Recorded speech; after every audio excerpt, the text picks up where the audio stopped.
Hi guys, Kirk here with Kirk, Giordano and Sons. Let me show you guys how to do a parapet roof.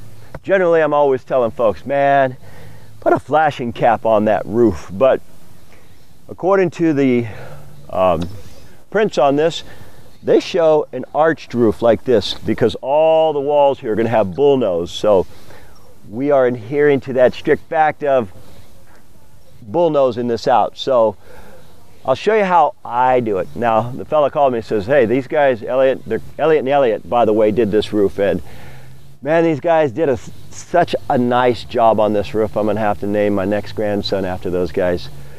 It's a Duralast roof, and that's this stuff right here. Duralast. Do I know anything about Duralast? No. But anyhow, I'll show you what we're gonna do.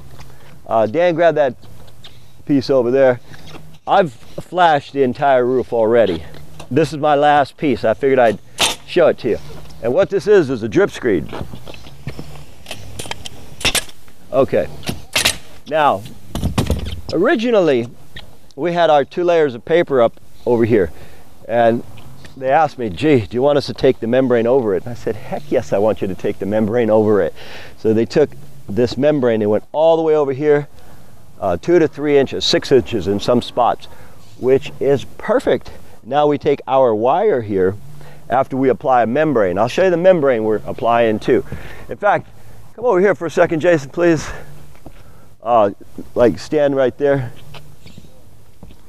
You can see the membrane they used. That's a perfect membrane. So our paper goes up. Their membrane is continuous. It goes over that. And what we're still going to do is what we've done over here. We got a peel and stick product. You can see it right here. Now, this is for rails, it's for decks, it's for a lot of stuff. There's 20 different peel and sticks, and some of them are just extremely good products. Some of them aren't. I don't mention the products that aren't.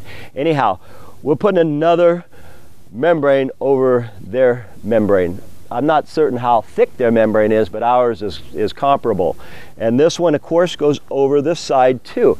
That makes this top bulletproof because, again, normally I tell folks, put flashing on the top if you want that cap to leak. And I've been doing this for a lot of years, over 30.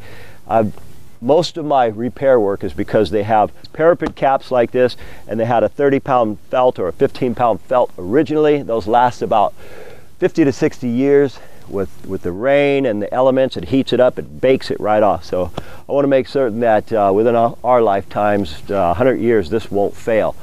I'll show you another thing about Elliot, which when I came up here, I thought, man, I hope those guys do a nice job. Hope they do a nice job, and because our job reflects on theirs.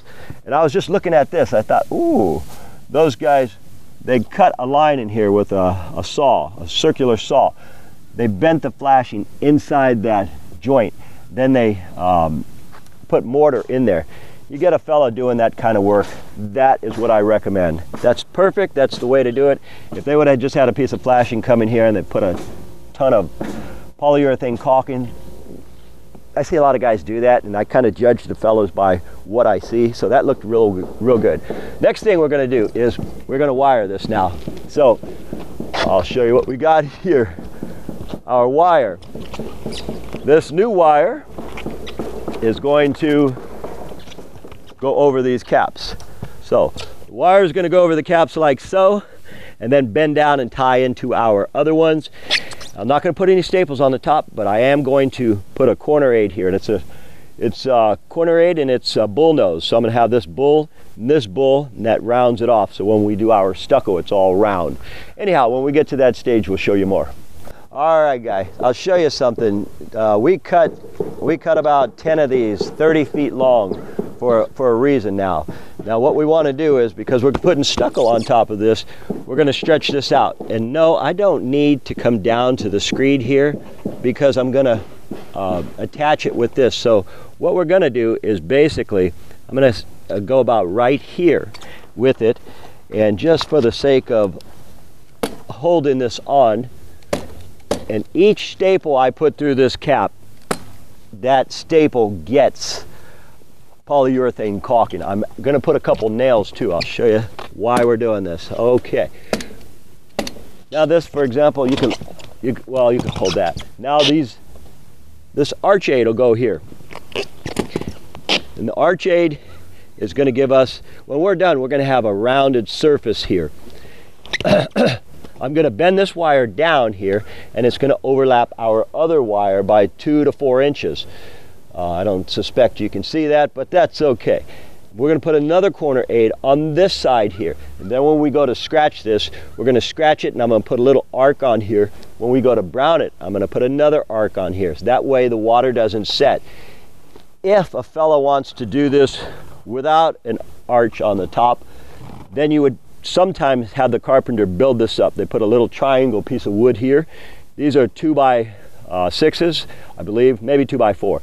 Well, what'll happen is one side will be an inch higher and the other ½ inch lower, and that way when the corners go on, one is higher, and it's usually set so that the water hits it and it drips in here. But we're not doing that on this particular job. We're rounding it off. Anyhow, we're going to go ahead and complete this whole thing, and when we're done with all the corners, which are time consuming, we'll show you the final detail. All right guys, not certain where we are, but I'll show you something. I have to use my hammer tacker to hold this wire down, so Dan's got the fun job of every little hammer tack staple to go over. Now I'll show you a couple ways to do this stuff. Now I'm putting the arch aid, or I'm sorry, the bullnose corners on, and what I can do is I normally put these bullnose corners on, and I attach it from the very bottom. If I attach it in the middle, it pushes them. So I'm attaching it in the middle because I'm not planning on putting any staples in the top here. Not the big staples. When I do this side here, I'm not planning on putting any.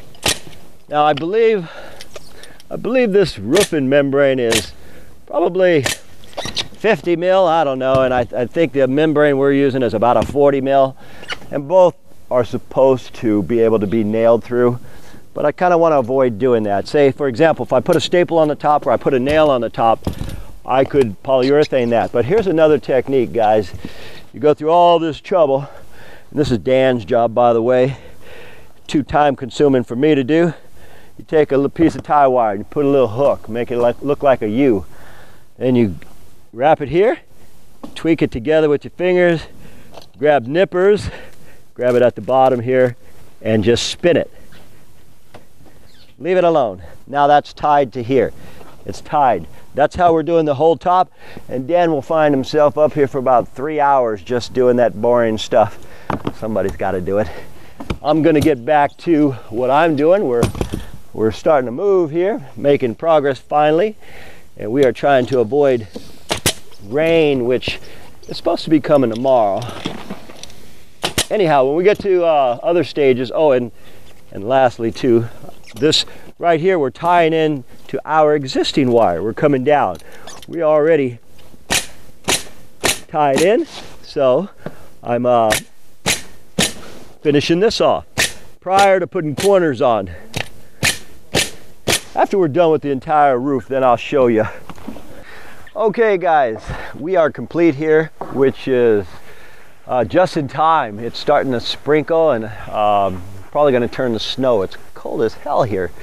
Anyway, we're all wearing ski jackets now, except for me. The corners are all done. They're all on tight. And we punctured it a few times with a hammer tacker staple, but no big staples in it. All the way around, there's a lot of ways to put a membrane over a parapet cap. This is one way. It's bulletproof. Both membranes are suffice just by themselves, but I like to go a little bit beyond always, if you're not going to flash that. Anyhow, you can see everything is done. Dan's just cleaning the roof off. Slippery when wet. Anyhow, my name is Kirk. I am with Kirk Giordano Plastering, and as usual, folks, thank you for watching. My sons and I will see you on the next one.